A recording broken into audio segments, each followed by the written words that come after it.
Bonsoir et bienvenue à cette édition, le sommaire. Le président de la République du Bénin entame en avril prochain une tournée dans les 77 communes du pays. Cette sortie a pour but de renforcer les liens entre l'exécutif et les populations. Des citoyens livrent leurs impressions sur l'initiative. Un décret portant sur le retrait des États-Unis de l'Organisation mondiale de la santé a été signé par le président américain Donald Trump. Une décision déplorée par l'organisme. L'analyste géopolitique Didier Sanson la commente dans cette édition. Unis par l'unique, c'est le thème désigné pour l'édition 2025 de la Journée mondiale de lutte contre le cancer célébrée à la date du 4 février. Une thématique importante selon la directrice de l'ONG 360 degrés, Yvette Alavorde. Des précisions dans ce journal.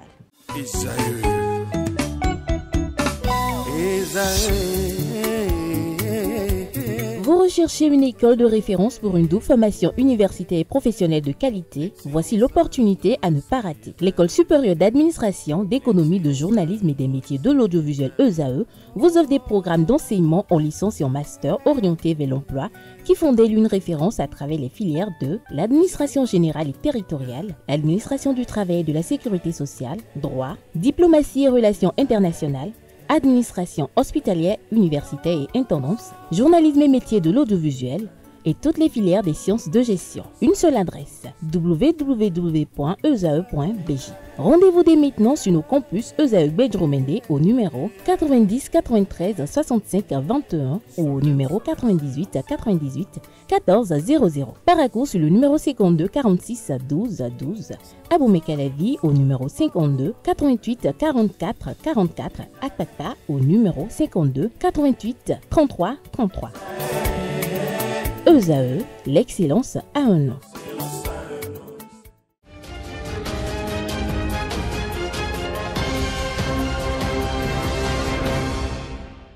Bienvenue, le président béninois Patrice Talon va parcourir les 77 communes du pays à partir d'avril 2025. Cette initiative vise à renforcer les liens avec les populations locales et évaluer les progrès réalisés durant son mandat.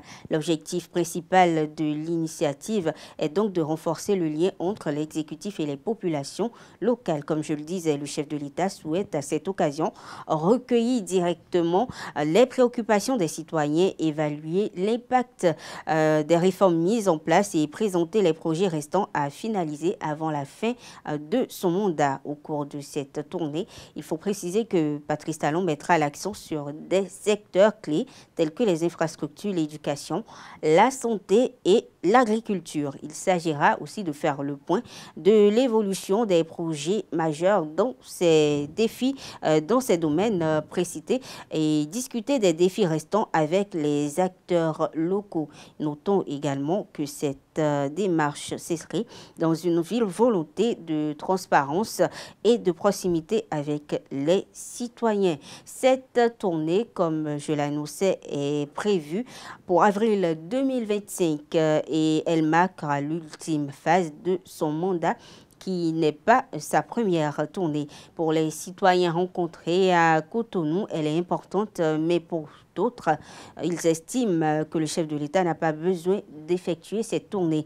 Ils sont au micro de Romaric Djesougo Ougben. C'est politique. Sinon, tout ce qu'il fait, on voit. Il n'a même pas besoin de faire une sortie. Parce qu'il y aura trop de critiques pour le moment. Je vois plutôt un président qui se soucie de sa population et qui va vers la population de temps à autre, puisqu'il a déjà fait une sortie pareille dans le temps. Bon, c'est normal, c'est normal. Pratiquement à 8 mois, sinon 9 mois des prochaines consultations électorales, il veut déjà nous dire merci. Bon, c'est élégant, mais je me demande bien ce que cela peut cacher. Quand un président sort, c'est encore politique, puisqu'il a déjà fait ça. Et puis, on observe beaucoup ce qu'il fait. Je pense que le merci n'est pas mauvais, mais calmer toutes ces ardeurs serait encore plus intéressant pour nous si les gens peuvent nous fixer par rapport à ça. Il finit son second mandat, la Constitution le dit, si on est sûr de tout, il va nous dire merci, ce serait bien. Mais si cela n'est pas encore acquis, ça pourra être interprété diversement. Et cette interprétation ne serait pas forcément de bon augure. Il est dans ses droits d'aller et de revenir. Mais après ça, on ne trouve aucune objection qu'il aille faire ses sorties. Nous savons que quand les élections s'approchent, tout le monde s'y met, que le pays tourne au ralenti. Donc il ne faudrait pas que sa tournée vienne accentuer cela, parce qu'il a encore beaucoup de chantiers.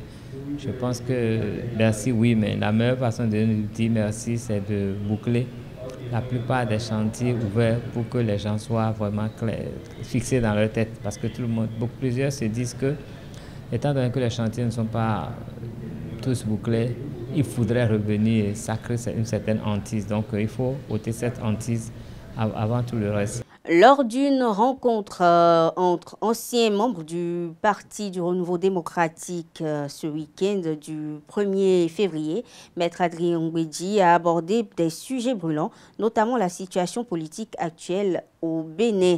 Dans une déclaration relayée sur les réseaux sociaux, l'ancien président de l'Assemblée nationale s'est exprimé sur le procès de Olivier Bokor sans toutefois prononcer le nom, et aussi il a plaidé pour la situation des exilés politiques et la libération des prisonniers politiques. Selon l'analyste et consultant politique Agapit Maforikan, il s'agit d'une mauvaise sortie. Il est au micro de Francis Farami Nassirine Fatoumbi. Disons que Maître Adrien Ngwedji, en tant qu'homme politique et en tant que citoyen, a le droit de se prononcer sur l'actualité. Donc, c'est son droit absolu. Mais compte tenu de sa personnalité, de sa carrure, de ses relations privilégiées avec le chef de l'État, je pense que le canal et le timing choisi ne sont pas les plus appropriés. Et ensuite, le contenu même du message. Lorsque quelqu'un de la majorité présidentielle parle de détenus politiques ou des personnalités très honorables, pour qui j'ai beaucoup de respect, mais condamnés, jugés par une cour criminelle pour des affaires prétendues, présumées criminelles, condamnés par la cour, il est évident qu'ils n'ont pas été en prison par leur opinion politique. Donc on ne peut pas parler de détenus politiques, à moins que on me contredise avec des cas concrets. Donc, malgré tout le respect qu'on a pour ces personnes en prison, on ne peut pas parler de détenus politiques. Or, ce langage-là est là depuis. On parle d'exilés politiques. Bon, exilé encore, on peut comprendre, mais politique. En quoi c'est politique? L'idéologie d'ici, est-ce qu'il y a une idéologie ici qu'on c'est au nom de leur opinion politique, qui sont dehors, là. C'est des éléments de droit commun qu'on leur reproche. Donc, que ce soit ceux qui sont en prison, condamnés par la cour criminelle, ou ceux qui sont dehors parce qu'ils fuient la justice, ces cas ne peuvent pas être rassemblés dans le cas de détenus politiques. Sous les régimes de partis uniques, on comprendrait. Donc, je donne en démocratie, chacun doit répondre de ses actes. Alors donc, dans le contenu de ce qu'il dit, il a la liberté de le dire, mais le dire de cette manière pose un problème de contenu du message et de la qualité de celui qui dirige ce message. L'article 104 de notre Constitution, on le rappelle très peu.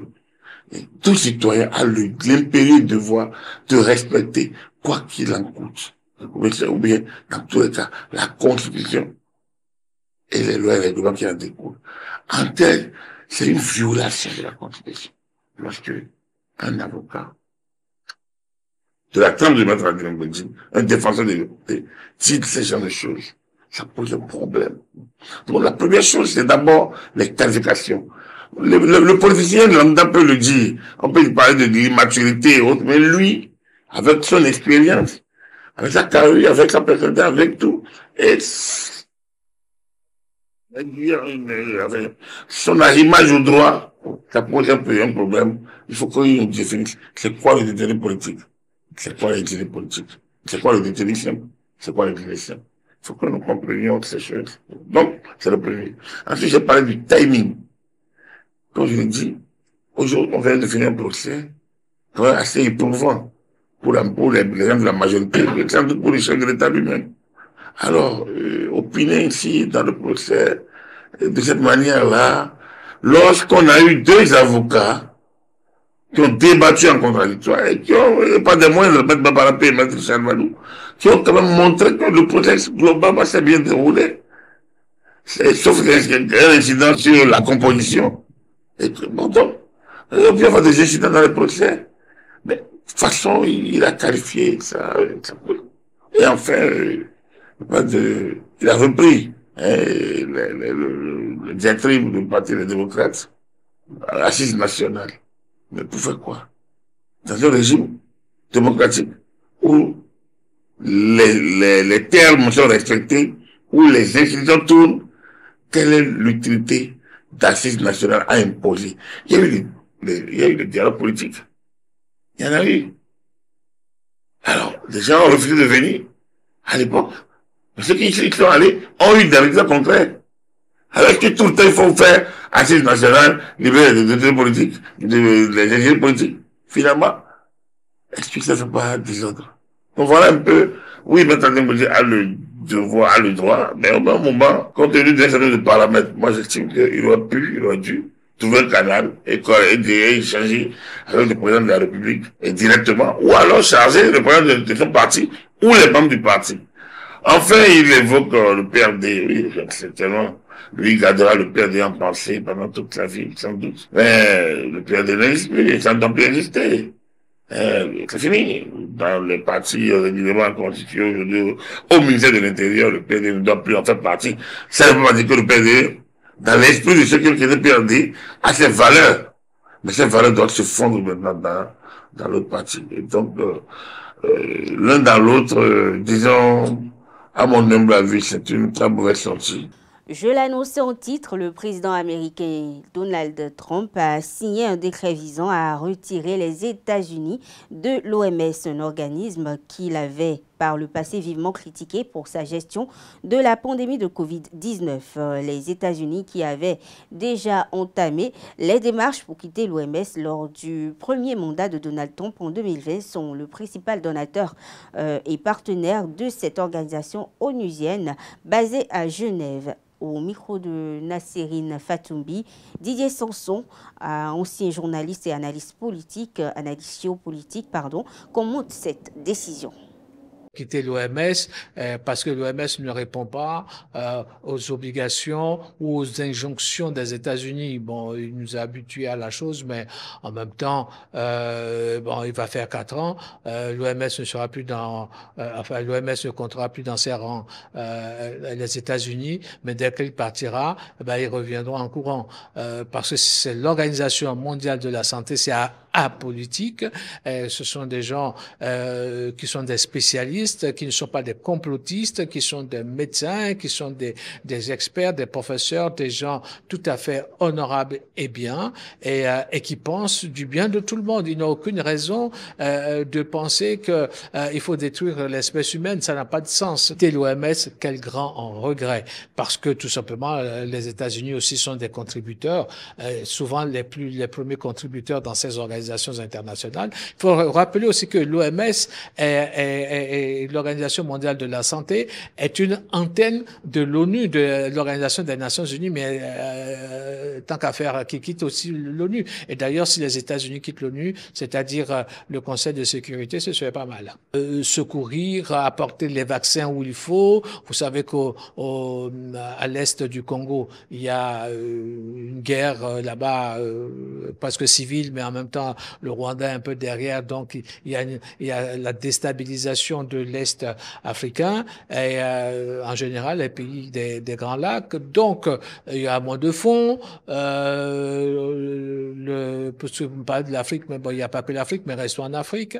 Le Soudan, une guerre civile qui ne dit pas son nom, mais qui y est toujours, on a tendance à l'oublier, etc.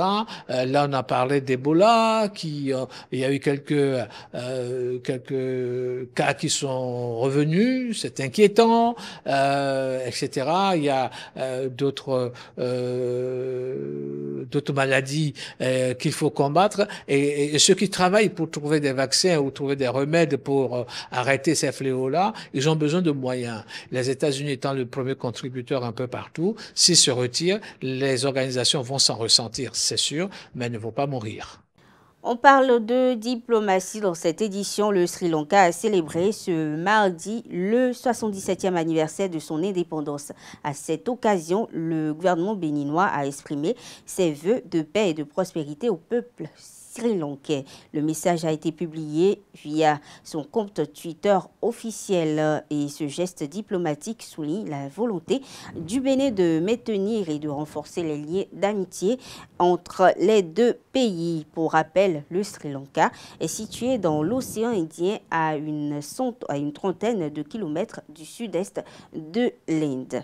La journée mondiale de lutte contre le cancer est une journée internationale consacrée à la prévention, la détection, de lutte contre la stigmatisation et le traitement du cancer. Elle est célébrée tous les 4 février depuis l'an 2000, sa création. En 2025, la campagne contre le cancer porte sur le thème « Unis par l'unique », un thème qui a tout son sens selon Yvette Alavor, directrice de l'ONG 360 degrés qui œuvre pour le bien-être des populations. On l'écoute. Ce thème, il m'inspire beaucoup parce que pour la première fois, on se rend compte qu'il va falloir qu'on reste unis autour de cette maladie-là. Et quand je parle de unis, ce n'est pas simplement les médecins ni les patients, mais il y a les chercheurs aussi, tous ceux-là qui peuvent intervenir dans la réduction de cette maladie. Tout ceci est bienvenu. Sans oublier également nos familles qui portent le lourd poids. Et bien souvent, ces familles-là, elles sont pas appuyées, elles ne sont pas accompagnées. Et malheureusement, les patients meurent pas simplement de cette maladie, mais à cause du stress et de l'émotion que peut générer justement cette maladie en eux-mêmes, mais autour de leur environnement. Restons toujours avec Yvette Alavor qui, cette fois, décrit ce que c'est que le cancer et les devoirs des organisations vis-à-vis de ce mal en ce qui concerne l'accompagnement, la sensibilisation au cours de cette journée du 4 février. Aujourd'hui, nous avons un rythme de vie qui favorise un tout petit peu l'apparition du cancer. Nous mangeons mal, nous ne faisons pas d'activité physique, nous sommes stressés, sur le plan mental ça ne va pas non plus. Et on a tellement de choses à gérer de ça et là, si bien que notre corps, à un moment donné, quand il a encaissé, à un moment donné, il dit stop. Le trop-plein du corps, en fait, à certains niveaux, peut justement donner le cancer. Mais le cancer en lui-même, c'est quoi en réalité? Le cancer, tout simplement, je vais donner une définition simple du cancer. C'est en fait une multiplication anarchique des cellules d'un organe donné. D'accord? D'un organe donné. Aussi simple.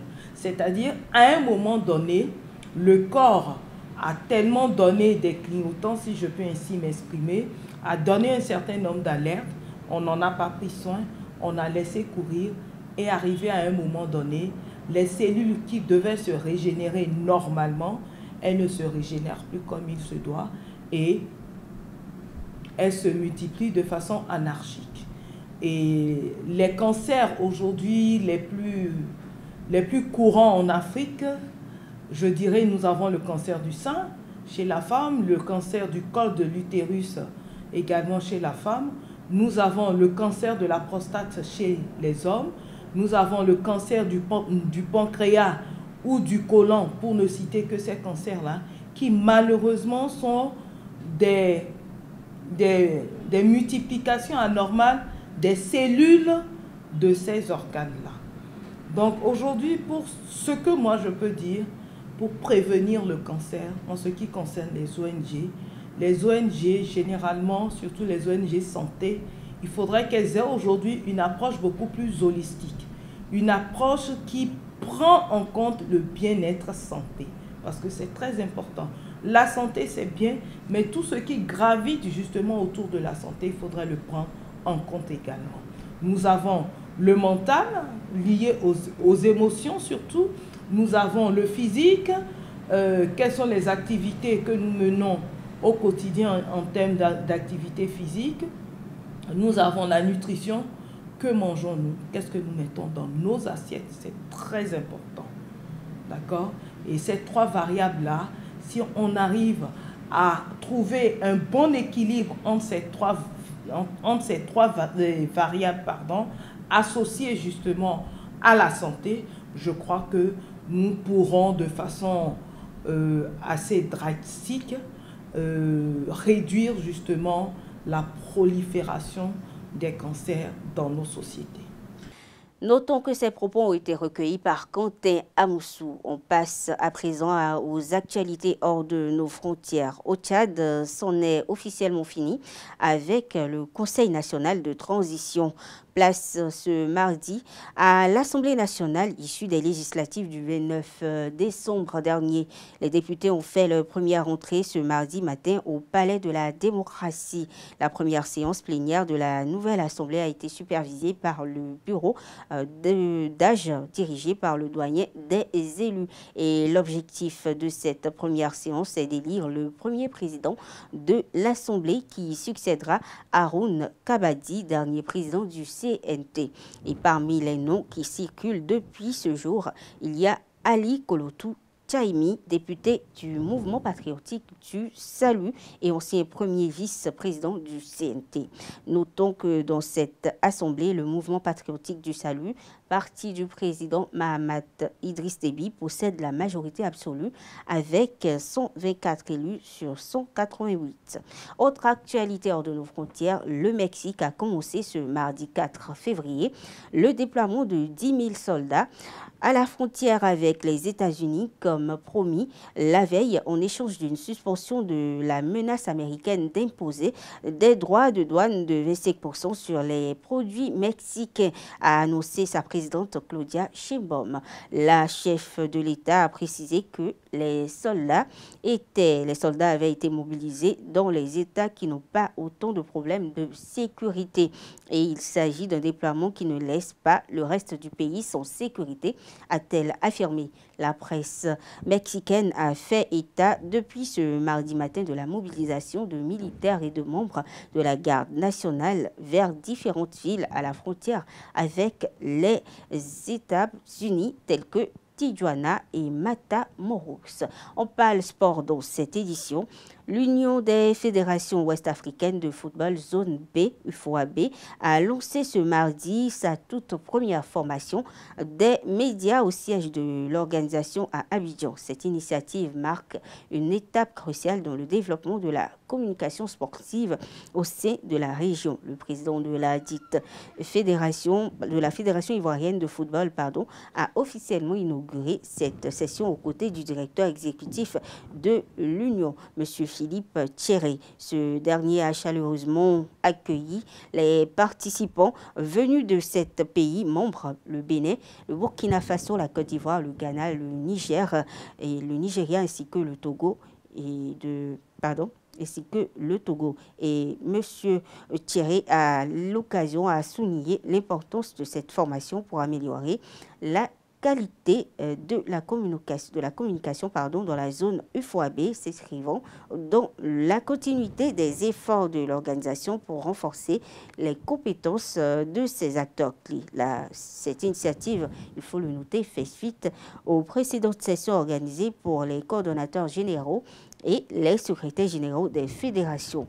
La première journée de formation a été animée par M. Joël Nyonzou, président du réseau des médias numériques de la Côte d'Ivoire, apportant son expertise en communication digitale sportive. Et cette formation témoigne de l'engagement continu de l'UFOAB à personnaliser ses structures et à s'adapter aux évolutions de paysages médiatiques modernes dans le domaine du cuiron.